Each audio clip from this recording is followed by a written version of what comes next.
This is Heather Penney, and you're listening to This is Purdue. Hi, I'm Kate Young, and you're listening to This is Purdue, the official podcast for Purdue University. As a Purdue alum and Indiana native, I know firsthand about the family of students and professors who are in it together, persistently pursuing and relentlessly rethinking.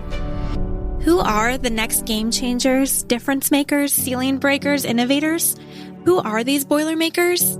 Join me as we feature students, faculty, and alumni taking small steps toward their giant leaps and inspiring others to do the same. That morning on September 11th was like every other American that morning. It was totally ordinary and everyday. I woke up, I put my flight suit on, I ate my Cheerios, I kissed my dog goodbye, and I drove off to work. Like, there was nothing special about that day. But I do remember on the East Coast in DC, and it was in New York as well, how crystal blue the sky was. Not a cloud, no haze. It was deep and blue as far as you could see. No one had any idea what was going to happen. What you're about to hear is like a story straight out of a movie, but it's the story of a real-life Boilermaker. In this episode of This is Purdue, we're talking to proud Purdue alumna and former DC Air National Guard fighter pilot Heather Penney. Heather discusses her gratitude for her time as a student at Purdue, where her passion for flying blossomed further, and her experience training to become one of the nation's first female fighter pilots.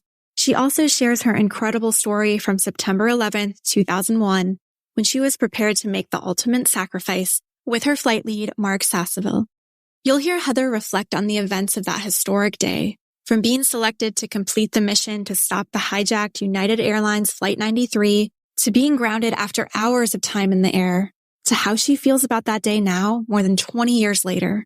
Heather came back to Purdue in the fall of 2022, and we had the opportunity to shoot this interview right inside a Purdue airport hangar.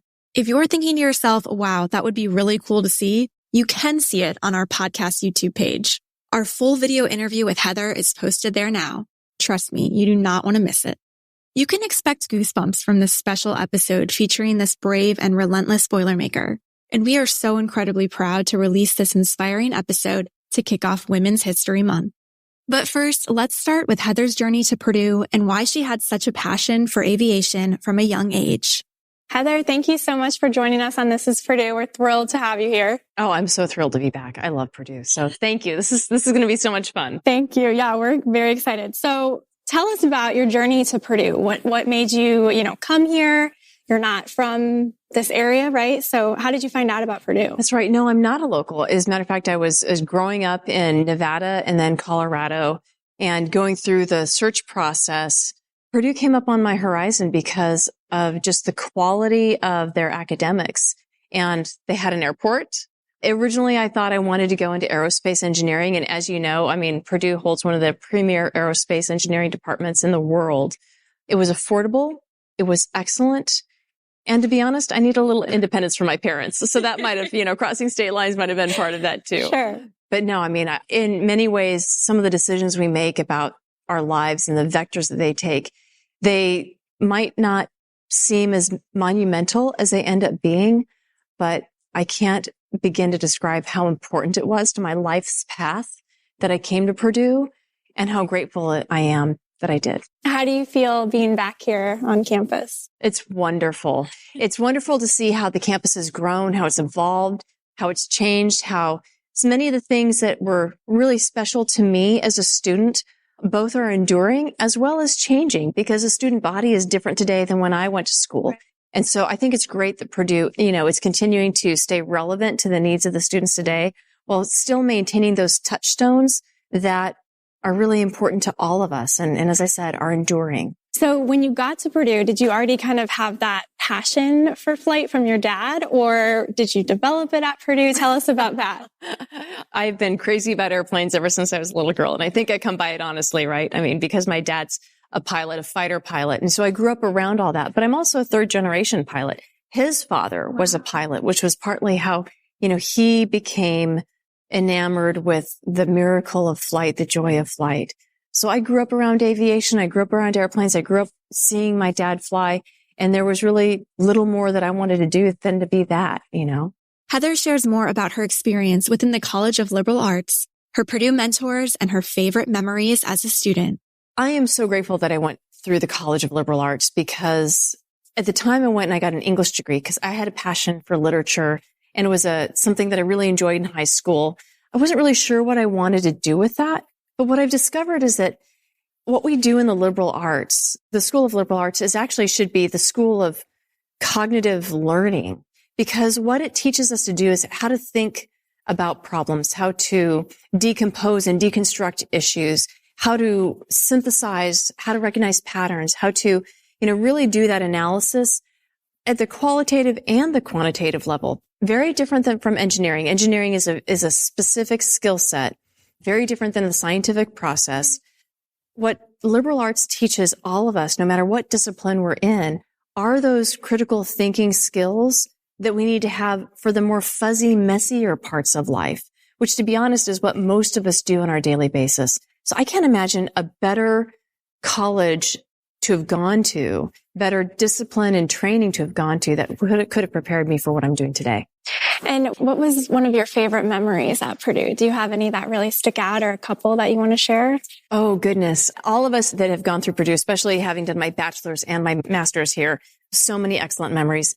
Being part of the first air race team for Purdue and standing at that team is really important to me, especially having seen where the students who came in after me took that team, that organization.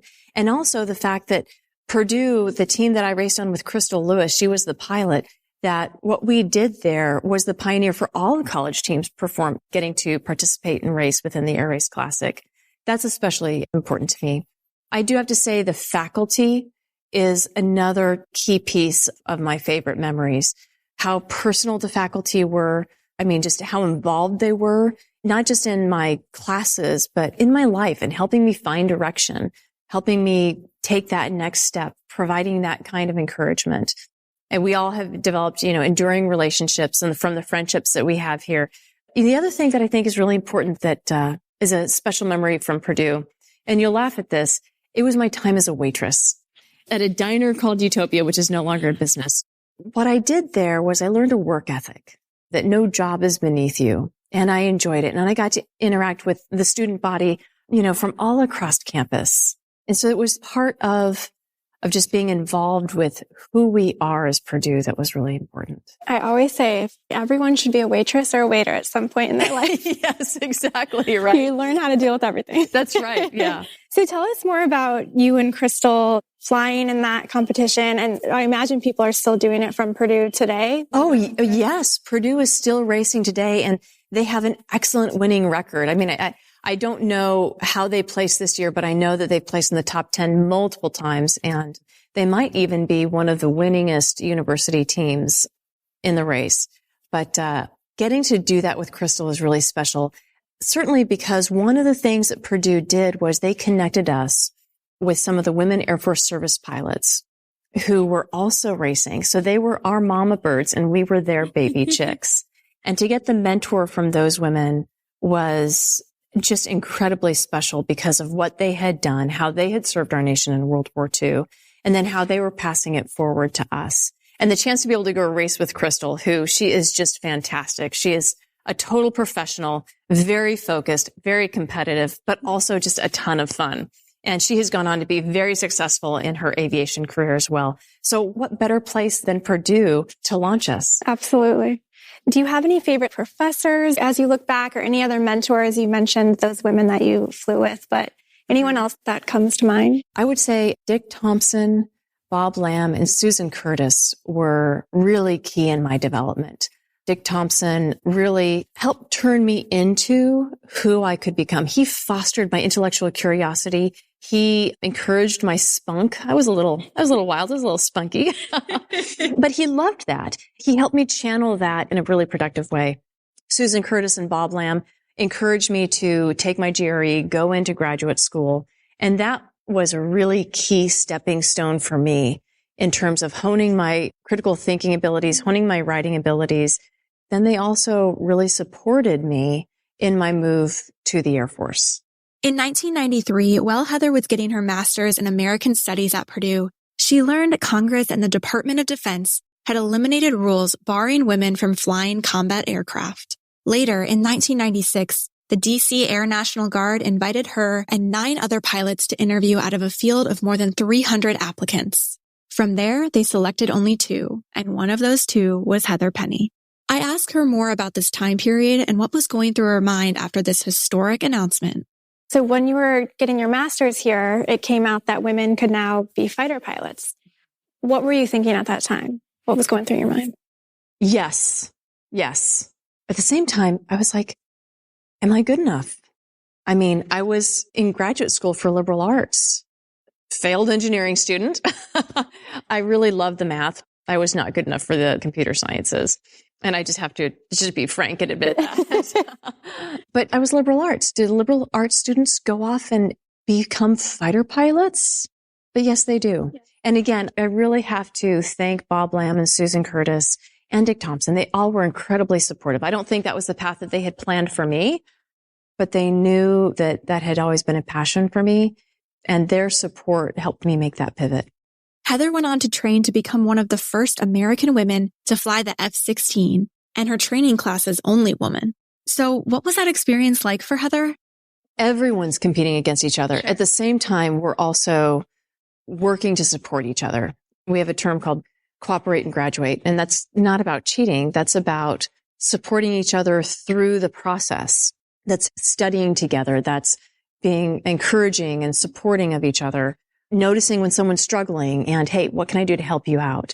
Going through pilot training, which is the most competitive element of this, they were utterly fantastic, both the students and my instructor pilots. And again, going through my B course for the F-16, the basic course where I learned to fly and earned my qualifications to fly the F-16. But to be honest, going into the fighter squadron was a little bit more challenging because that's where I was truly the first and only female fighter pilot in my squadron. There was a group of guys that, to be honest, did not want me there and actively tried to undermine me. There were a small group of guys that were totally supportive because why not? And then there was a large in the middle saying, well, we've never seen anything like this before. Let's see how it happens. And so it was my job to win them over with my performance, to be the best that I could possibly be and prove to them that I deserved to be there through my knowledge, my skill, how well I knew the jet, how well I flew the jet, how good of a wingman I was. That helped, I think, prove to them that, yeah, who cares if she's a girl? Validated the guys that were the initial supporters and ultimately won over the guys that, initially didn't want me to be there. What would you say your biggest challenge was throughout that time period? It was understanding and navigating the social elements of the fighter squadron. Because I always say, the jet doesn't care if you're a man or a woman. It just cares if you know your stuff and if you've got the right stuff. But the squadron is fundamentally about people and the organization, the culture of that organization. So navigating that was my biggest challenge. Flying the jet, learning the tactics, going out on our sorties, that was not the hard part. The hard part was, to be honest, it was very lonely at times because in some ways it was culturally risky for the individuals that supported me to mentor me because I was the only woman. And so it could be very lonely and that was hard. But it was the social piece of figuring out how do I navigate this environment because it was a very different culture that I had never experienced before. What advice would you give, you've been through this, to any females, whether it be flight school, fighter training, or just engineering, right? A lot of females are outnumbered. What advice would you give to them? First of all is ultimately it comes down to performance. I never cared that I had to work twice as hard, that I had to be 150% in order to be compared with my male colleagues because I wanted to be the best anyways. So that didn't matter to me. Was it unfair? Sure. But life isn't fair. Right. So, stop whining about it and get to work. And that ethic, I think, is really important because it then proves your credibility and it proves that you have earned the right to be there. It's hard, but that's also why it's important that as a woman, you need to identify who your allies are and reach out to other women as well, because developing those relationships is really important to keeping your heart and your soul alive when you sometimes have to go through hard things. To be honest, a huge piece of our success in any career, in any discipline, is how we navigate those social environments. Organizations are fundamentally made of people. You can be as technically competent or technically excellent as possible, but if you cannot navigate the human landscape, there will be limits to your potential. So it's really important to establish those relationships, to establish those friendships, and support each other so that you can learn to navigate successfully those organizations. And for leaders of those organizations, it's important that they maintain their cultures to be mission purposed. Every organization has a culture, and that's important because that allows us as team members to, trust each other, to be aligned with what our mission is, with what we're going to go do. And there are behaviors, norms, codes, beliefs, and actions and traditions that are associated with all that make us successful. Leaders have to be very aware of how that culture is mapped to their purpose. Because if they begin to allow that culture to diverge, that's when the performance of the overall team goes down. So, for example, a lot of the super macho dudes that didn't think I should be there just because I was a girl, that's an example of culture creep. What does being a girl have to do with putting bombs on target on time? So I was very fortunate that the squadron commanders that I had, J.C. Witham, Mark Sasseville, they actually were very focused on, look, we're fighter pilots. And yes, we've got certain norms and codes and beliefs and cultures. We're very focused on making sure that those are mapped directly to our mission purpose. And when you do that, as long as everyone is bought into those values and codes and behaviors, it actually creates the space for diversity. Because, hey, I believe in all of the norms that we believe in as fighter pilots, and I'm going to do my best to adhere to that because I believe in it. So does it matter if I'm a girl? No. So that's actually one of the really neat things is when we focus on the mission and we create a culture that supports that mission, we actually create the opportunity for diversity and inclusion. I so admire Heather's spirit. Like I said at the beginning of this episode, she is the perfect Boilermaker alumna to celebrate during Women's History Month. After Heather completed her training and joined the 121st Fighter Squadron, her colleagues gave her her call sign, Lucky, as in Lucky Penny. By the way, you don't get to choose your call sign. Heather explains the process that goes into receiving your call sign. Getting your call sign is a rite of passage. Okay. I was going to ask, who chooses it? How does that work? You do not choose it. Okay. The squadron gives it to you. That's kind of more fun, right? Well, it's more fun, but it's a rite of passage because you don't get a call sign until you have become combat mission qualified. So as a young wingman, you get qualified in your airplane, but you're not combat mission qualified. You're not around. If the balloon goes up, you get left behind. So you still have to go through training. And through that training process, the squadron gets to know you, who you are. There's plenty of opportunities to do stupid stuff. And then when you pass your certification and get that combat qualification is when you are formally recognized as a fighter pilot and a member of the unit. So receiving your name is a very symbolic act. And it's either a play on your last name, some kind of acronym, or some word that refers to something foolish or stupid that you did, right? To keep you humble. And you don't get to choose your name. You really don't get to get renamed. But every fighter pilot is attached to their call sign because it's that moment of recognition. It's that moment of arrival. It's that moment of becoming. Because before then, you're just an FNG, a friendly new guy. You're not really named or acknowledged. So it's really special. Better lucky than good. And I was very fortunate, before I became combat mission ready, I got to do a lot of neat deployments with the squadron. And so my timing was also very lucky. But I'd rather be better lucky than good any day. And so the people who get the name when they were 25 and made a stupid mistake, it lives with them forever. Lives with them forever. But you can get renamed by your squadron if you do something even stupider. Oh, okay. So the hazard is never gone. That's amazing. I'm going to transition here to the bulk of my conversation with Heather Lucky Penney. It's her personal story from September 11th, 2001. When she was just 26 years old, Heather embarked on a flight that would ultimately change her life. 9/11 means a lot of different things to a lot of different people. It's one of those moments in history where you remember exactly what you were doing. the exact place you were when you first heard the news. For me, I was sitting in a 6th grade home ec class, and I vividly remember our middle school principal coming over the PA system and telling teachers not to turn on their TVs for any reason. We all knew it was an unusual request, and we could all hear the panic and horror in his voice. I remember the fear, anxiety, and confusion that surrounded us the rest of the day as we started to learn a few more details about what was happening in New York City. For Boilermaker Heather Penney, 9/11 marked a journey that she met with pride and bravery. See, Heather was chosen for a unique mission. It was a suicide mission. She and her flight lead, Mark Sasseville, took off from Andrews Air Force Base in unarmed F-16 fighter planes, intending to crash into the hijacked United Airlines Flight 93 on the morning of 9/11. See, if the two had found Flight 93, which was on its way from Newark to San Francisco, but had veered back toward Washington, D.C., their mission would have been to crash their fighter jets directly into the plane to prevent it from reaching our nation's capital. Here's Heather's story.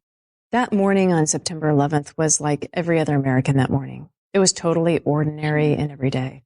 I woke up, put my flight suit on, I ate my Cheerios, I kissed my dog goodbye, and I drove off to work. There was nothing special about that day.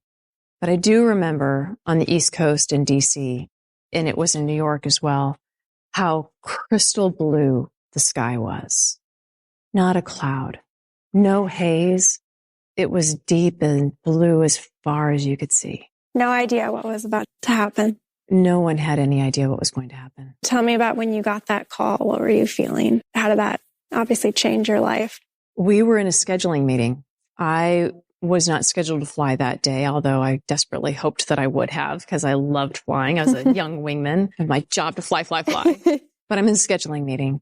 One of our enlisted troops, David Chunks Callahan, just comes walking in and says, an aircraft hit the World Trade Center. And so we all got up and we walked to the squadron bar where our television was. And that's where we saw the images that everyone else saw of the towers burning and the replay footage of the airliners hitting the towers. We knew we had to get airborne and we knew we had to protect. But the problem for us was that as the DC National Guard, we didn't have the chain of command that could authorize us to launch. And the other problem is that because we were not an alert unit, the United States, after the fall of the Soviet Union, had just cut the Air Force in half, literally, and dropped all of our alert units. We didn't have any missiles. We had no live ordnance on board. So we had two problems. We had to get the authorization to launch, and we had to get live weapons on the aircraft. Did anyone ever think, it was an accident, maybe, that someone flew into the World Trade Center, or you guys knew? When Chunk said the first time, hey, an airplane flew into the World Trade Center, we looked at each other and were like, how does that happen? Right, right. We thought it was a light aircraft, just flying up and down the Hudson and took a wrong turn and bounced off a building. We didn't take it seriously until he came back the second time and said it was on purpose. And that was when we saw the images. It was very clear this could not be an accident. It was very clear that our nation was under attack. And how did they choose who was going to go up there? How were you chosen to do that? In the squadron that morning, we had a very skeleton crew because we had just come back from a long deployment. And as a guard unit, most of our pilots were part-timers. So they're airline pilots. They were off on their jobs. As a matter of fact, we only had enough personnel in the squadron to send a 3-ship. We normally send 8 ships off to train that morning.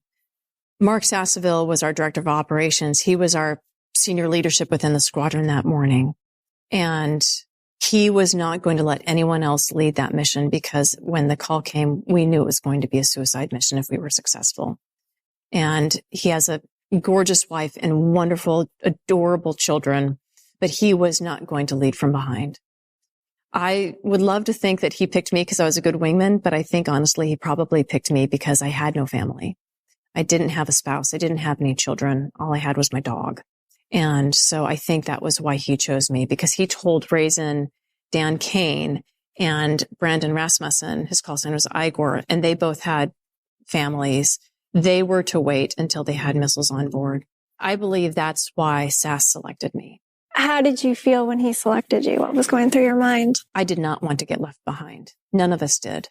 So everyone was eager to go. Everyone was eager to protect and defend. That is our oath. That's why we exist. I was grateful that he selected me. What did it feel like getting in that plane that day? Can I say this? Yeah. Don't fuck it up. If anything mattered at that moment in time, it was getting it right. I wasn't trained for this. I mean, like, we don't train to do suicide missions. Sure. I had never been taught how to scramble an airplane. And since then, obviously I have, because we now have an alert unit, but the airplanes weren't ready. They weren't hot cocked. So we had to make up our procedures on the fly. I was taxiing. My radar wasn't awake. My missiles weren't awake. I didn't have a navigation platform. I wasn't even strapped into the jet. So like, I couldn't have ejected, right? I didn't even have my seatbelts on. But all that mattered was that we got out there as soon as we could and that we found the airliner that we believed was inbound. Unfortunately, the passengers on Flight 93 had already taken control of the airliner, had already crashed it. What was going through your mind when you knew that it was a plane crash and you couldn't do anything more about it? We didn't find out that Flight 93 had been downed. SAS took us out, I don't know how far, because I didn't have navigation system, probably a little over 100 miles. We went out to the northwest over the Pennsylvania countryside. We didn't see any smoke, which is surprising because we should have, but I don't recall seeing any smoke. And then turned us around because we had sanitized the airspace. And we couldn't afford to go any further out because if we were even just a little bit off on our axis, we could have allowed the airliner to flank us, and we didn't know that it was down.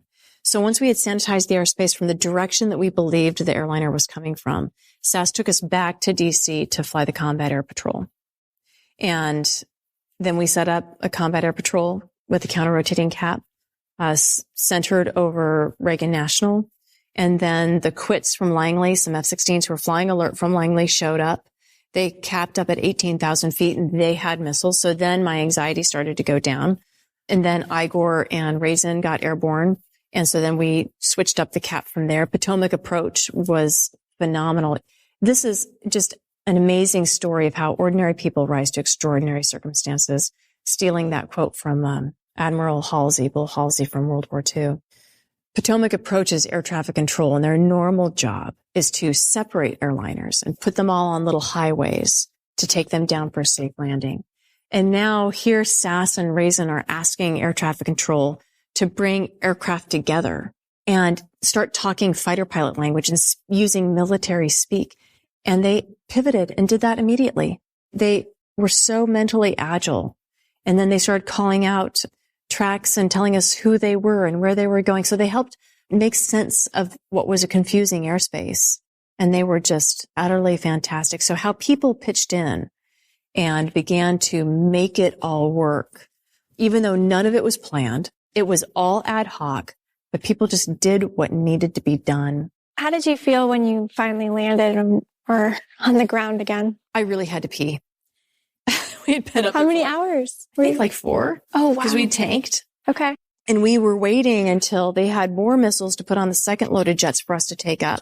And we also had to wait for another 2 ship to launch and relieve us. So it was some time before we were able to land. I don't know the exact hours, but my bladder was certainly stressed. So then once you were on the ground, did you know that you were staying on the ground? Did you think there was a chance that you could go back up? No, we had to launch again. We were a skeleton crew. So they were going to fly us until they had enough pilots to sustain another go and then another go. And what was amazing is by the time we landed, our enlisted crew, Sandy Campbell, she was our chief master sergeant. We called her a witch. She was fantastic. She already had cots laid up everywhere. There were like multiple thermoses of coffee. She started like a buffet line for people because she just transitioned us directly into 24/7 operations. But I knew I wasn't going to get to go, whew, that was a close one. Exactly. And go home. We were going to continue to fight the fight until we could reach stabilized operations. And so Sass and I were whisked off to go brief the leadership of the National Guard and then brought us right back to jump into another set of jets to take off again. So what was that work day? How many hours until you got to sleep? I have no idea. But on that second sortie is when President Bush came back. And so Sass and I were given the task of intercepting Air Force One and then helping with the escort because he did have dedicated fighter escort. But in this kind of scenario, we had no idea what other things might be planned. And so trying to provide beefed up air security for him coming back was a priority. What was the camaraderie like that day? I'm not really sure I would call it camaraderie. We were just getting the job done. And we were all in it together and we were taking care of each other, but we were focused on the mission. And when did kind of the pieces start falling together? What had happened? When it was safe? How did that go? For me, my second sortie was anticlimactic because now I had missiles. So I know what to do with this. But we were all really uncertain for weeks. And I think the entire nation was. We didn't know what was the scale of the threat, what was the potential for additional attacks. And so we were all prepared for anything that might happen. We were also working to transition and stabilize the Combat Air Patrol and pass that authority over to the Active Duty Air Force because we had been operating and owning it, if you will. And so Jeff Johnson, Tuna Johnson, he was our ops group commander at the time, was in the process and he was working all of those details in addition with Dan Raisin-Kane, our weapons officer, Mark Sasseville, JC Witham, who is our squadron commander, doing all of that work to normalize those operations.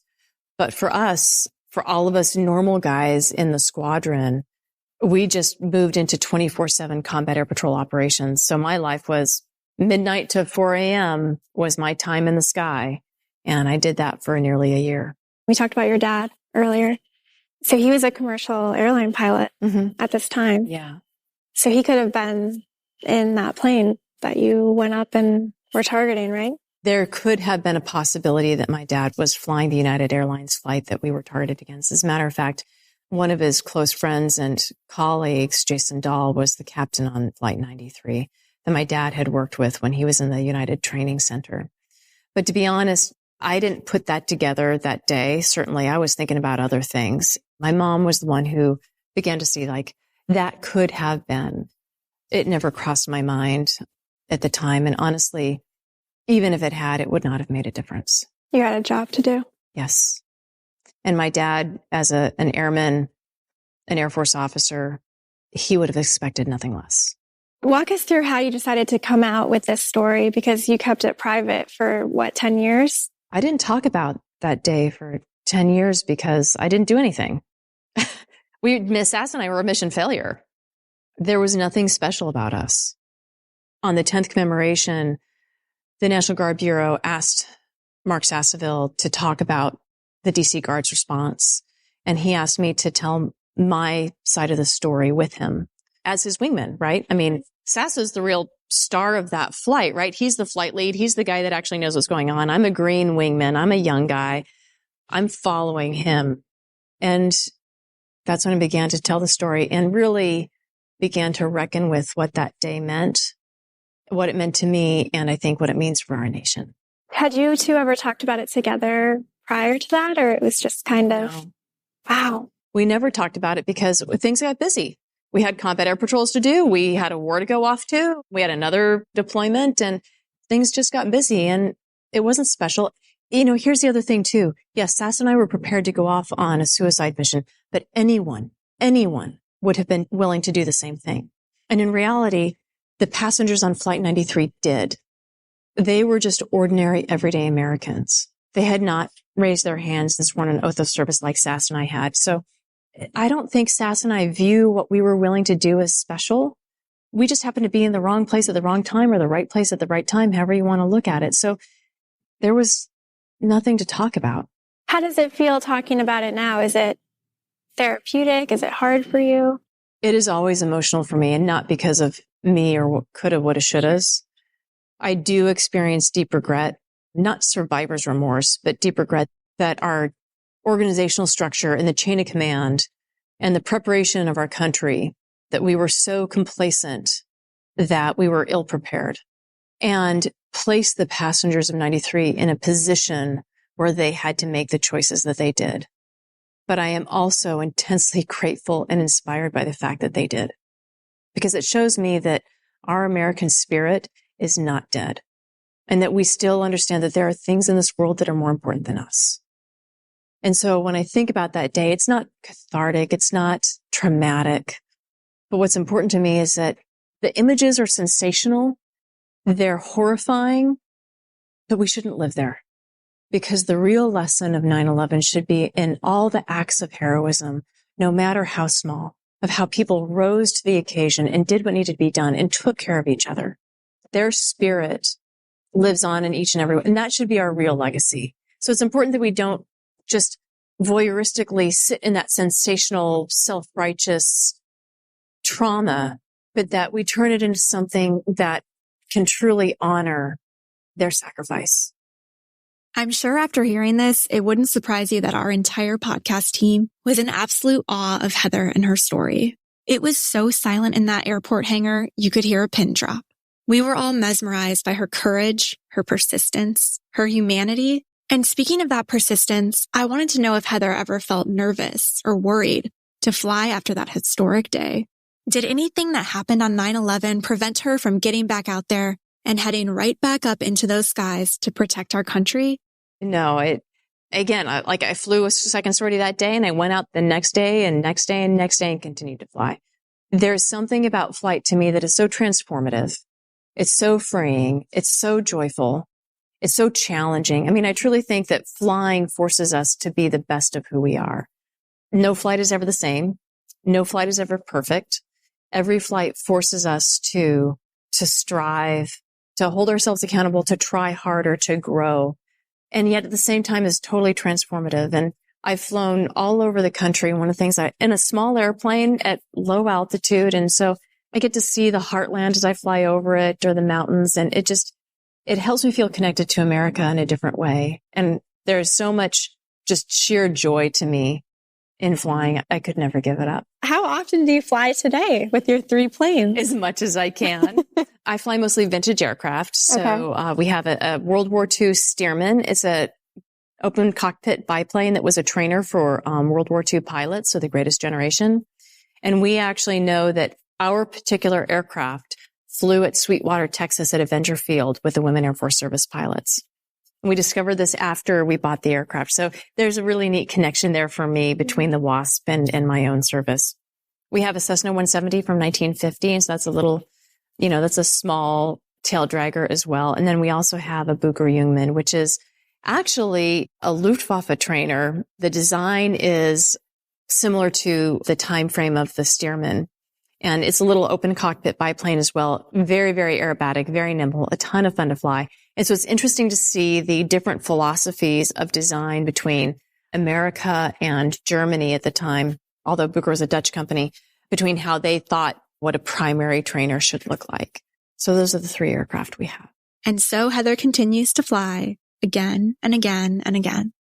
But what is Heather up to today after she retired as a fighter pilot? When I left the fighter squadron, I was a single mom with 2 little girls at the time, and I was fortunate to be working for Lockheed Martin. Okay. And so I worked with Lockheed Martin in their Washington operations section for over 10 years before making the transition to where I am today at the Mitchell Institute for Aerospace Studies. Now, the Mitchell Institute is a think tank focused on national security, defense issues, Air Force issues, anything having to do with air power. And so that really is kind of my passion in life. And I love what I do because I'm not in a lane for what I can do. I can be as curious as I need to be or want to be. But what I'm doing is I'm addressing issues having to do with advanced technology, future warfare concepts, policy issues that are affecting airmen today and the defense industry, innovation, and so forth, having to do with stuff from data rights and how the industrial base to how we use information to, I just finished a study on how humans should team with autonomous combat aircraft to, it spans a lot of different things. And what's important to me is, in my mind, I'm passionate about this work because it's important that the airmen that come after me are not placed in the same situation that I was on 9/11. That we as a nation owe it. It's a moral obligation to our service members to ensure that they are appropriately equipped, that they are appropriately resourced, and that they have the training that they need to be ready to be able to shape, deter, defend, and prevail for our nation's interest. After the fall of the Soviet Union, the Air Force was cut by half And over the course of the last 20 years in Iraq and Afghanistan, it's been cut by another 20%. So the Air Force is the smallest and the oldest and the least ready that it has ever been. So the kids that are doing the job today are actually in a worse place than where I was in 2001. And so I feel like it's a mission almost to try to educate policymakers, senior leaders, and individuals on the Hill on the things that they can do to try to resource and ensure that our airmen are set up appropriately to do the things that our nation asks them to do. And how cool that you still get to work with flight, with the Air Force. I mean, that's amazing. I mean, you're passionate about it. Yeah, I love it. I'm not in the jet, although I wish I was, but I'm still with the people. I'm still in that community, and I'm able to leverage my experience, my operational experience, and combine that with all of the skills that Purdue taught me through the College of Liberal Arts and bring that together in the research that I do. And you mentioned you have 2 daughters. I do. I know one of them is on a tour here. Yes. One of them's on a college tour looking at the campus. What would that mean to you if she decided to come here? It would be super awesome to have a legacy, to have another Boilermaker in the house. It would be fabulous. We would love to welcome Heather's daughter to our Purdue family with open arms. In the fall of 2022, Heather was named a Big Ten Trailblazer and was featured as part of the Big Ten Network's Trailblazers series. I asked Heather what this honor means to her. The opportunity, the privilege of being able to represent Purdue as a Big Ten Trailblazer just blows my mind. I was so humbled and excited because just think about the amazing people who Purdue has made. I mean, Purdue is the foundation of all of us who have been here. It's the foundation. But you're one of those people. Yeah. But I also think about like all the amazing people. I'm like, wow. Yeah. It's very humbling. It's very humbling. And after all of these years, what does Purdue University and the Boilermaker spirit mean to Heather? What I love about the Boilermaker spirit is that we're kind of gritty and rough and tumble, but we're really good at what we do. And we're leaders. We are innovators. So there's nothing that we can't do, and we're willing to get our fingernails dirty to do it if we have to. So to me, that's really kind of where we bring all this thought leadership and innovation and research and experimentation and like put it to the test. Who do you think of when you think of Purdue? Is there any particular person? Is it a group of people? Oh my goodness. I don't think of Purdue as a particular person because I don't think we can. Purdue is a spirit. Purdue is an ethos. Purdue becomes part of every single one of us who has been here. Although I have memories of individual people, what I think of when I think of Purdue, it's that spirit. Last question. Why are you proud to be a Boilermaker? Why wouldn't I be proud to be a Boilermaker? I mean, just all the things that we've talked about, what a Boilermaker means, what Purdue means, everything that we stand for, the excellence, the research, the innovation, the creativity, and the thought.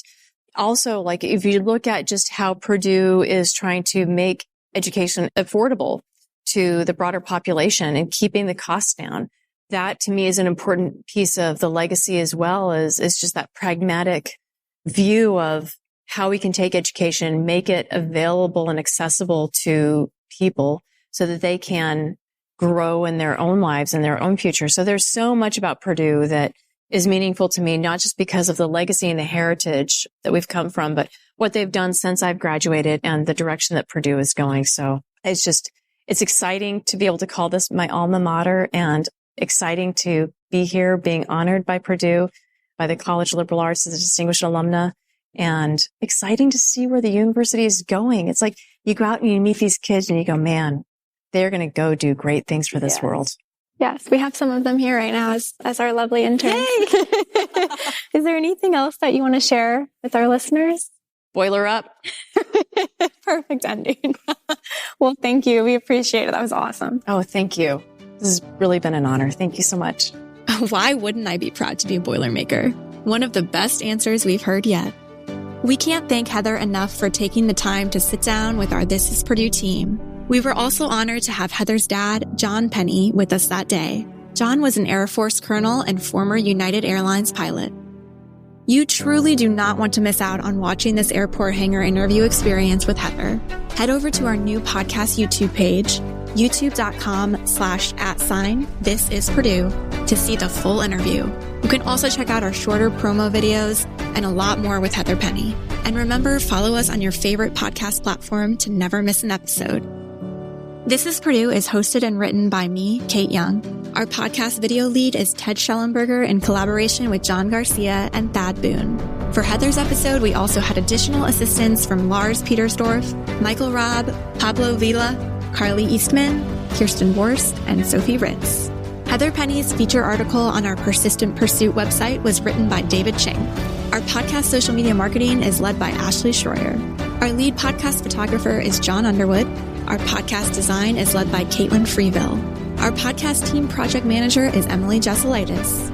Our podcast YouTube promotion is managed by Megan Hoskins and Kirsten Borst. And our podcast research is led by our This is Purdue intern, Sophie Ritz. Thanks for listening to This is Purdue. For more information on this episode, visit our website at purdue.edu/podcast. There you can head over to your favorite podcast app to subscribe and leave us a review. And as always, boiler up.